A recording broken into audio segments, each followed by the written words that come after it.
Even during the worst of the Depression, ordinary life did not grind to a halt. Most Americans still lived pretty normal lives. The majority of people still had jobs. Schools, shops, and restaurants still existed. The economy limped along but never completely failed. However, even people who were doing all right were scared.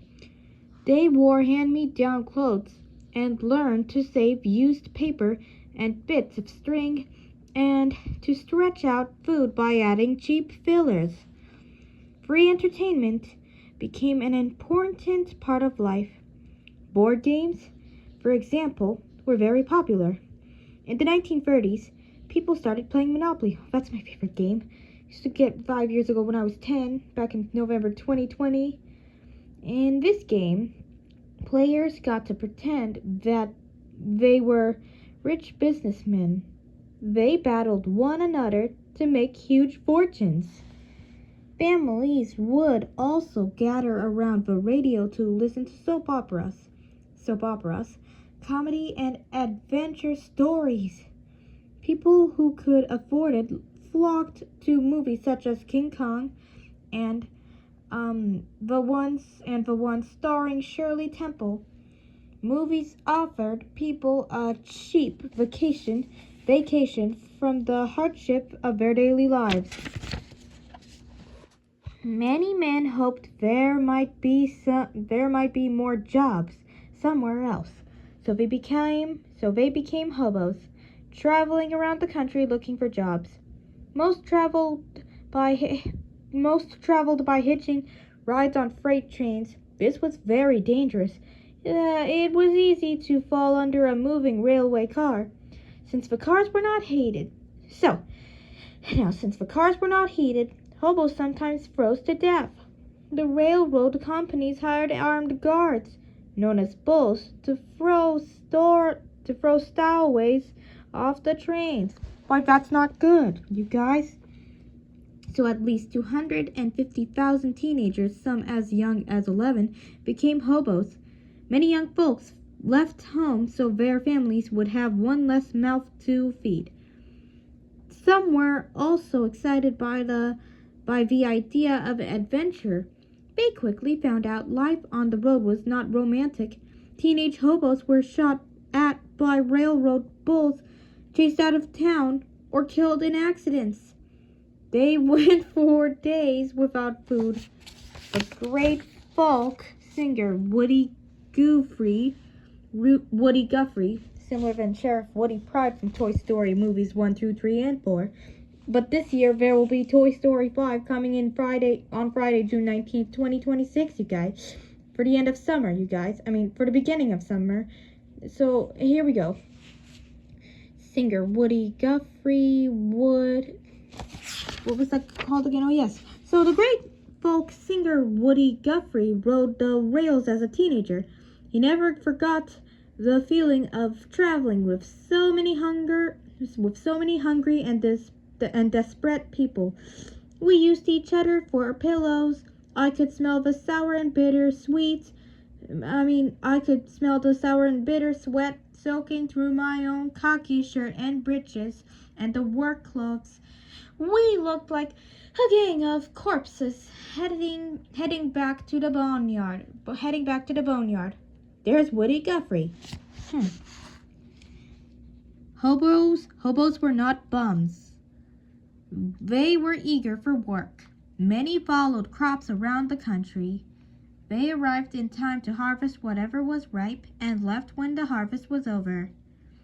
But there were so many of them competing for work that they were paid almost nothing. A helpful community sprang up amongst the hobos. They set up camps near major railways in every city. Anyone who showed up was welcome to stay. Everyone pooled their food. They would throw anything they had into one cooking pot to take something they called mulligan stew. Okay. Chapter 5. Losing the Farm. In hard times before, farmers had managed better than city dwellers. After all, no matter how bad things got, at least they could feed themselves. But unfortunately, even before the Great Depression began, many African farmers were already in trouble, which isn't so good after all. So during World War One, they had arrived. During World War One, they had thrived. The governments needed the farms to produce enough food to feed soldiers. Many farm hands were off in the army, so farmers bought expensive tractors and harvesters to do the work that men had done before. And they bought more land to raise crops. To pay this, they took out loans.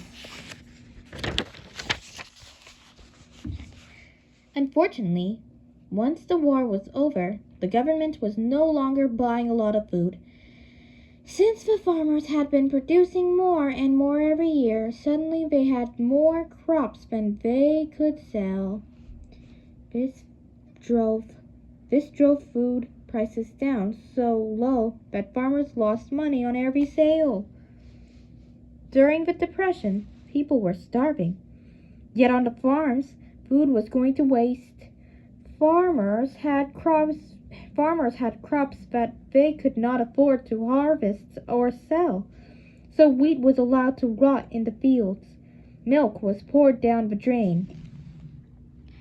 If farmers couldn't repay their loans, the banks took their farms and auctioned them off.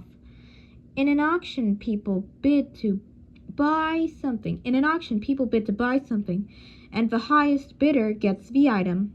American farmers have always had a strong tradition of helping out their neighbors. Now they came up with the idea of a penny auction. When someone lost his farm, all the neighbors would gather at the auction. They would not let outsiders bid. Sometimes they even hung a noose from a nearby tree to make sure that this message was clear to the outsiders. Then the neighbors would bid absurdly low prices. For instance, someone might buy a cow for 5 cents. When everything has been sold, the bank would have earned only a few dollars. Then the farm's new owners would give everything back to the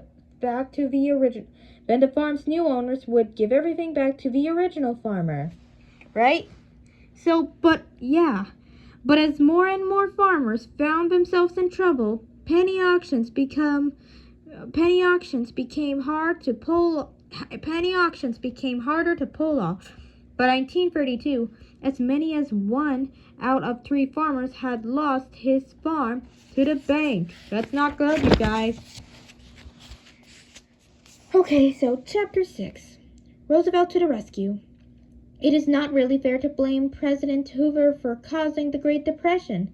He had been in office for less than 8 months when the stock market crashed. Still, it was clearly up to him to do something. But how much should the government do? Well, at that time, most economists, people who study how business works, believed that the government should, at that time, most economists, people who study how business works,